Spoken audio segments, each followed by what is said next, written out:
Hey, Expert High School engineering students.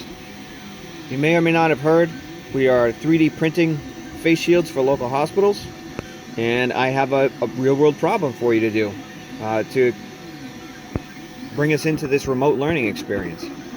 So here's the deal. I'm using a MakerBot Replicator Plus.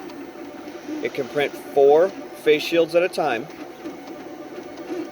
It takes 6.5 hours to print them, and it uses 101 grams of material. So 4 shields, 101 grams of material, 6.5 hours. Okay, that's the specifications on the machine, on the printer.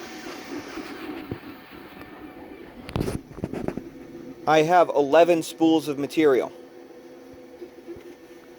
Each spool contains 0.9 kilograms.